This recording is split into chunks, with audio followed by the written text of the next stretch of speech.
everybody sign the roll sheet? No. Can you send that over in their direction, please? Thank you. Sorry, I didn't mean to put that right in your face.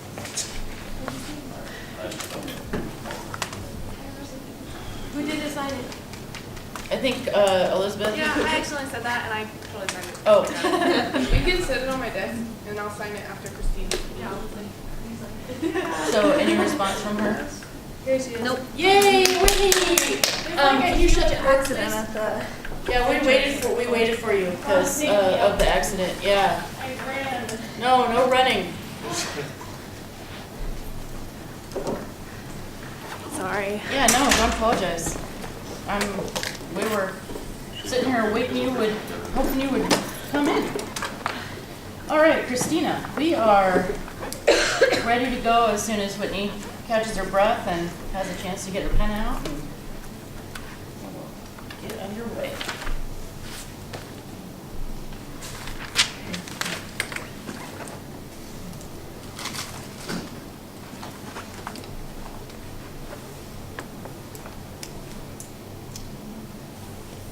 Let me paint you a picture. 500 cows all locked in with 0 inches to move, sitting in their own manure and breathing in the hair of the cow directly in front of it. This unnatural life without movement is what these cows live. And we've all seen the pictures of the sad, fat, antibiotic-filled chickens sitting in a cage with nothing else to do. Some claim that this way of farming is better because it's more cost efficient and the antibiotics they feed them can fight diseases that might affect the animals. However, this is incorrect. And according to Environmental Science for a Changing World by multiple authors, the main reason that farmers give their animals these antibiotics is in order to fatten them up so they can get a larger profit for their animals. Today I'll be telling you the problems with industrial agriculture, why organic is better, and different ways that we can buy organic. To start off, industrial agriculture uses pesticides and fertilizers that leave toxic residues on their fruits. So when you buy them from the store and they're not organic and you don't wash them thoroughly, you're putting those toxins in your body. According to Environmental Science for a Changing World by multiple authors, 75% of all produce have pesticide residues on them, and more than 98% of all strawberries, peaches, nectarines, and apples contain pesticide residues. On top of that, non-organic grains have been found to contain small amounts of cadmium, a toxic heavy metal found in fertilizers. To put this in perspective, research done by the National Institute of Health confirms that cadmium is linked to pancreatic cancer as well as causing many other health problems. In comparison to this industrial agriculture with its many problems, organic contains no GMOs, cannot use pesticides or fertilizers, and is much more nutritious for your body. From the book, organic meat and dairy contains 50% more omega-3 fatty acids, which are nutrients that aid in cardiovascular health and neurological development. In addition to this, all crops grown organically contain more antioxidants which help kill cancer and flush out your body with all of the toxins in it, which make it more nutritious. At my house, we have what we like to call our orchard, which is actually 3 apple trees and about 3 plum trees and 20 teenage-looking Christmas trees. And every September, we get a surplus of apples from our apple trees. And if right now I were able to pick an apple from our apple tree and compare it to an apple that is not grown non-organically and that you would normally buy from the store, our apple grown organically is about 3/4 the size. This is because pesticides and fertilizers given to this non-organic apple cause it to swell. And in my opinion, our apples grown organically taste a lot better than the apples grown at the store. In an article written by Renee Liu for Prevention.com, antibiotics, drugs, and growth hormones are directly transferred from dairy products into the consumer's diet. U.S. farmers have been giving sex hormones and growth hormones to cows in order to increase the amount of milk and meat that these cows produce without having to give them more grain and seed so that they get a bigger profit. The huge problem with these hormones that they're giving to these animals is that they can't be broken down, even under high temperatures, and therefore they pass directly into the consumer's diet. In Europe, all of these growth hormones that U.S. farmers use are banned due to the agreement that there is no safe dose of hormones that can be used in dairy products because of the effects it has on the buyer of these foods. By a show of hands, how many of you are millionaires at this point in time? Me neither. The problem is that since most of our food isn't grown organically, that makes organic farmers and farming the minority and therefore that much more expensive.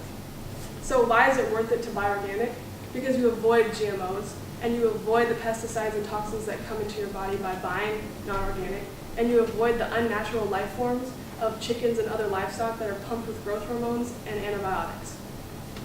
I want this for you and I because I want to grow up with a healthier generation.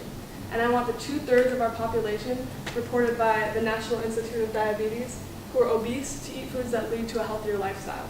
I want to grow up with colleagues and friends who don't have to battle the effects that industrial agriculture gives to our people by pumping them with toxins and antibiotics.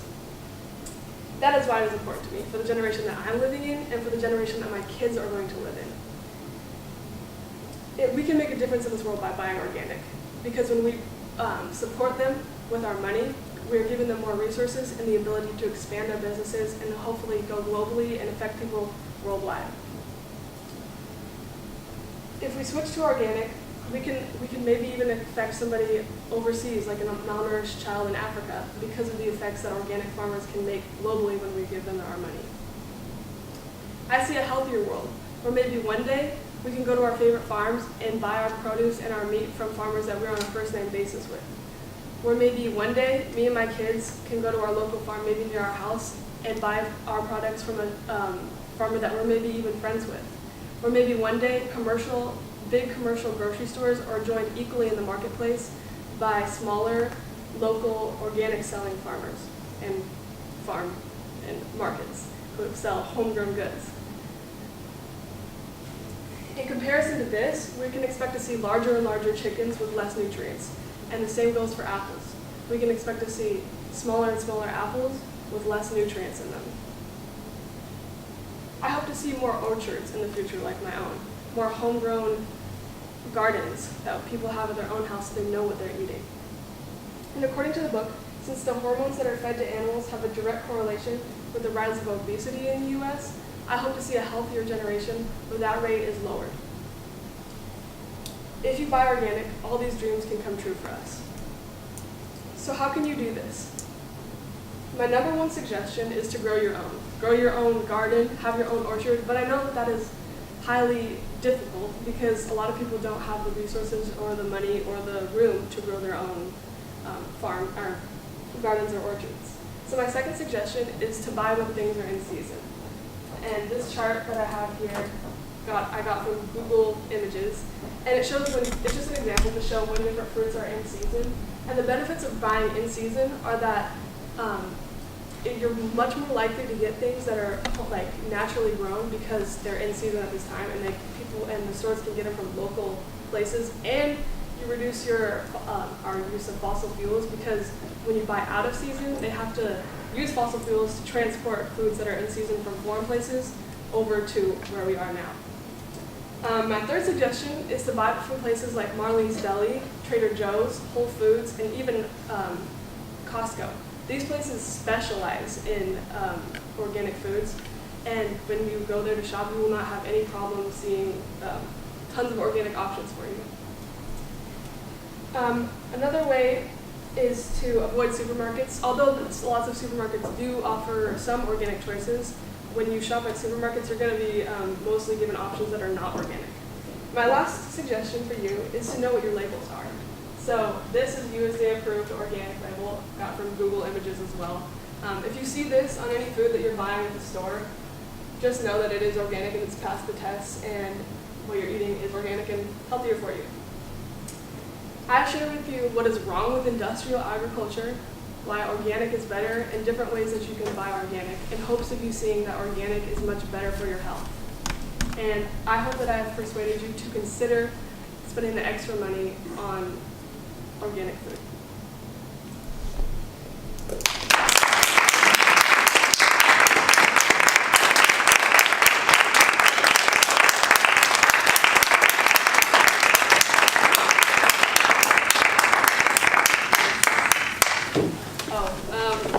How many of you would consider spending the extra money to buy organic?